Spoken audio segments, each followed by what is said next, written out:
Welcome to the Midnight Files channel. On the island of Crete, buried beneath layers of ancient history, lies one of archaeology's most frustrating mysteries. Linear A, the writing system of the Minoan civilization, has defied all attempts at translation for over a century.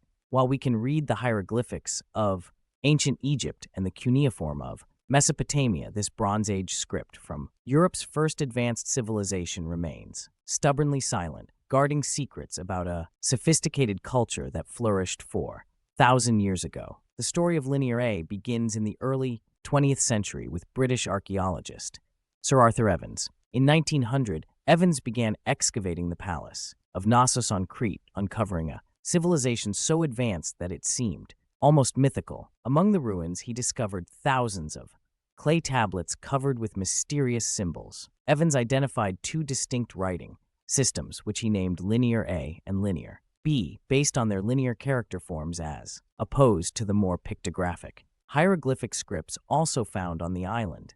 Linear A was clearly the older of the two systems, dating from approximately 1800 to 1450 BCE during the height of Minoan civilization. The script consists of about 90 syllabic signs, along with a number of ideographic symbols representing objects, commodities, and possibly concepts. These tablets were created by pressing a stylus into soft clay, which was then either baked or left to dry, preserving the records for millennia. The tablets themselves reveal a bureaucratic society meticulously tracking economic transactions. We can see lists of goods, numbers that clearly indicate quantities, and what appear to be personal names or titles. The numerical system is actually one aspect we can understand, as it uses a decimal base system with distinct symbols for units, tens, hundreds, and thousands. Through these numbers, we can tell that the Minoans were recording agricultural products, livestock, and various commodities, suggesting a complex administrative system managing significant resources. The tantalizing aspect of Linear A is that we can see the structure of the writing and understand its function, yet we cannot read what it actually says. This is because deciphering an unknown script requires either a bilingual text, like the Rosetta Stone that unlocked Egyptian hieroglyphics, or knowledge of the underlying language. Linear A has neither. In 1952, a breakthrough occurred that initially seemed promising for Linear A. British architect and amateur linguist Michael Ventris successfully deciphered Linear B, the script that succeeded Linear A after the Mycenaean Greeks came to dominate Crete around 1450 BCE. Ventris demonstrated that Linear B recorded an early form of Greek. This was a stunning discovery, as it showed that Greek civilization was far older than previously believed, and that the Mycenaeans had adapted the Minoan writing system for their own language. However, this breakthrough revealed precisely why Linear A remains unreadable. Linear B could be deciphered because scholars could make educated guesses about Greek words and grammatical structures, testing their hypotheses against the tablets, until patterns emerged. With Linear A, we have no such anchor. The language it represents is completely unknown, with no clear relationship to any other known language family. Scholars have attempted to read Linear A using various approaches. Some have tried applying the sound values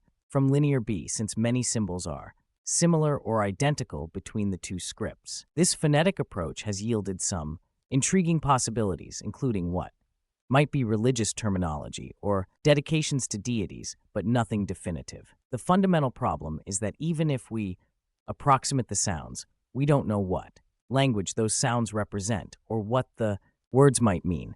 Others have looked for connections to various language families. Some researchers have proposed links to Luwian, an Anatolian language from ancient Turkey, while others have suggested connections to Semitic languages or even to the mysterious Etruscan language of ancient Italy. Each theory has its proponents, but none has gained widespread acceptance among scholars because none can be conclusively proven with the available evidence. What makes Linear A particularly frustrating is that we have a reasonable number of inscriptions to work with. Archaeologists have found over 1,400 tablets and other inscribed objects, primarily from Crete, but also from other Aegean islands. This is not an enormous corpus compared to some ancient scripts, but it should theoretically be enough to identify patterns and structures if we knew the underlying language. The tablets come primarily from palace and villa sites, suggesting they were administrative records kept by an educated class of scribes working for the political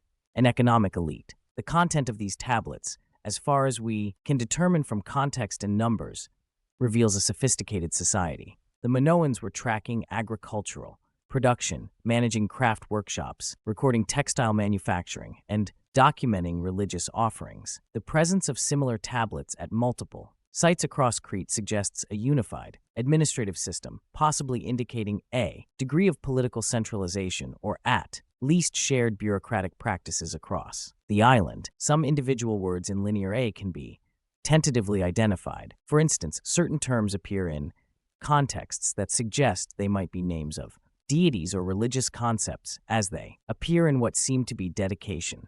Inscription, a term that appears frequently, has been tentatively read as Asasara, which some scholars suggest might be the name of a Minoan mother goddess. However, even these identifications remain highly speculative. The physical characteristics of Linear A inscriptions tell us something about Minoan culture. The script appears on various objects beyond administrative tablets, including stone, vessels, metal objects, and religious items. This suggests that literacy, while probably not widespread, extended beyond purely bureaucratic functions into religious and possibly social contexts. The care and skill evident in many inscriptions indicate that scribes were trained professionals who took pride in their work. One fascinating aspect of Linear A is what it reveals about the Minoan language itself, even though we cannot read it. The structure of the script, the patterns in how symbols combine, and the length of typical word units suggest a language quite different from Greek. This supports the theory that the Minoans were not Indo-European speakers, but represented an indigenous Mediterranean population with their own distinct language and culture that predated the arrival of Greek speakers in the region. The disappearance of Linear A around 1450 BCE coincides with a period of upheaval in Minoan civilization. Major palace sites show evidence of destruction around this time, and Linear B, recording Greek, subsequently became the dominant script on Crete. What caused this transition remains debated. Natural disasters, including earthquakes and the massive volcanic eruption on nearby Thera, may have weakened Minoan society, making it vulnerable to Mycenaean conquest or influence. The script changed because the language changed as Greek-speaking Mycenaeans became the new administrators of Crete. Modern technology has brought new tools to the study of Linear A. Digital databases now allow researchers to analyze patterns across all known inscriptions simultaneously, something that would have been impossibly time-consuming in earlier eras. Statistical analysis can identify how often certain signs appear together, which might reveal grammatical patterns. However, even these sophisticated approaches have their limits when the underlying language remains unknown. The mystery of Linear A reminds us of the fragility of knowledge and how easily human achievements can be lost to time. The Minoans clearly had a rich culture, with magnificent palaces, sophisticated art, complex religious practices, and an economy that required detailed record-keeping. Yet without the key to their writing system, much of their world remains closed to us. We can admire their frescoes, study their architecture, and analyze their pottery, but we cannot hear their own voices explaining their beliefs, their history, or their daily lives. Some scholars hold out hope that future discoveries might provide the key to Linear a bilingual inscription, perhaps a dedication or treaty that includes both Linear A and a known language would be invaluable. Alternatively, a much larger corpus of texts might provide enough data for computational methods to crack the code. However, after more than a century of searching, such discoveries seem unlikely. Linear A stands as a humbling reminder that, despite our technological advances and accumulated knowledge, some mysteries may remain forever unsolved. It represents a voice from the past that we can hear but cannot understand. A sophisticated civilization that thrived for centuries yet remains largely silent in the historical record. The script continues to challenge each new generation of scholars, a puzzle that seems tantalizingly close to solution yet always remains just out of reach. Please like and subscribe, and I'll see you in the next video. Thank you.